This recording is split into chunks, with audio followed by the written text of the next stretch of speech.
Okay, you guys, I gotta do a cheesy video again. I'm sorry, but I have way too many people to call, and I figured this would be easier. I can kind of hit you all at one time, hopefully.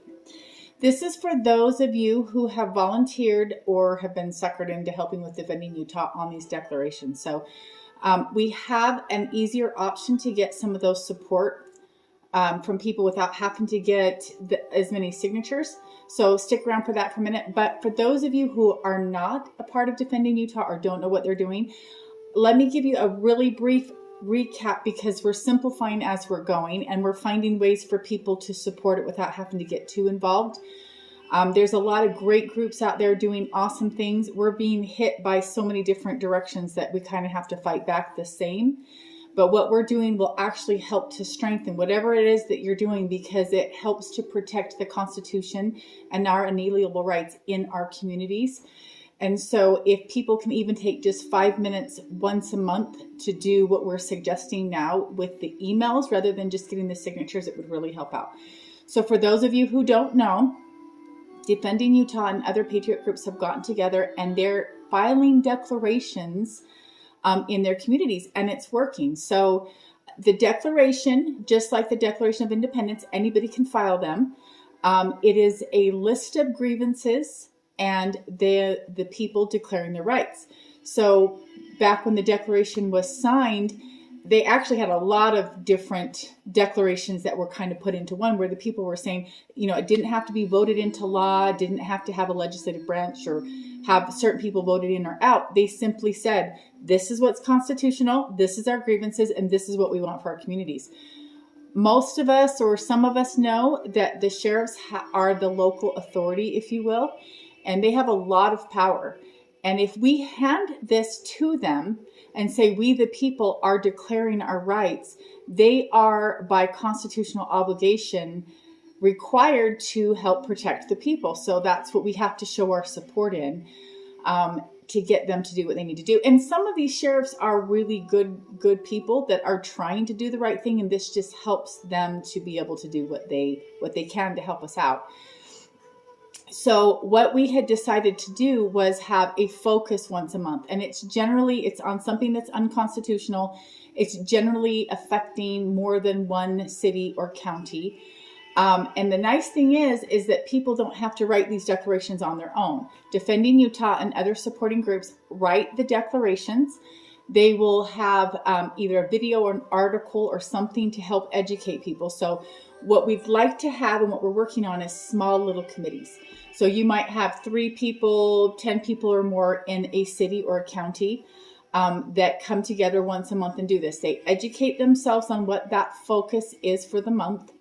And then they go out and get signatures from people to show support. And then they deliver those to the county sheriff or the elected official, that whoever it is that we're focused on for that month. Now, here's the easier part, because I myself have gotten signatures, and sometimes it's time consuming and you spend a lot of time explaining things to people, which is great. We need to take this opportunity to educate people with just one thing at a time. So that it's not overwhelming. So I think that's great. But where we're trying to do this every month and not everybody understands, we need to have the patriots that do understand showing their support as we're gathering and collecting and organizing. So what we've decided to do is there is a letter that will be sent out. There's a sample for an individual, or if you're in a committee or a group, or even just a neighborhood organization, okay? And the email that's sent out, the letter, you just have to put your name on it, and it'll also attach the declaration and say, we are supporting this declaration, and we want this to be upheld in our communities. So that's how we show support. It makes it super, super simple. 5 minutes, get the email if you want. You know, make sure you agree with it and pass it on to the elected official. So that's how we're going to make this more simple for now. So I know that there's patriots all over the place scattered. So if you know of a group that's someplace where you don't want to drive 30 minutes to get signatures, send them the email and ask them to pass that on.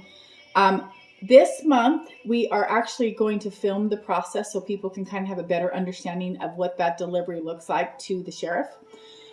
So we will be sharing that. And then also that is when we will be asking people to get the emails and send them on to show the support. So if you will please, any of you will consider or know of people that will, would do this, then send me your emails. If you're a group or organization, don't want to send it from a personal email, it's really easy to make a Proton Mail account. But just private message me that or text me at 801-616-2947, or I'll put my email up here as well. But we appreciate any support we can get. If you have any questions, get a hold of me too. And this month's focus is on the 15-minute cities. I think a lot of us have heard about this. I probably don't have to explain that to this group, the smart cities. They could not get the zoning done in Draper like they wanted to, the high density. And so they decided to pass an unconstitutional law saying, okay, the UN can just make their own districts and do what they want, bypass the voice of the people. So along with the declaration this month, we're actually filing a nullification and telling them they have to nullify the law that was done against Utah Constitution and U.S. Constitution. We have the county recorder that's he's on board with us, and same with the sheriff. So we will be showing that next week and asking for people to participate by email, or those that have already had signatures, I'm happy to come gather those from you, and please get more if you're willing and able to. And I'm excited about this, you guys. I will talk to you next week. Have a great weekend.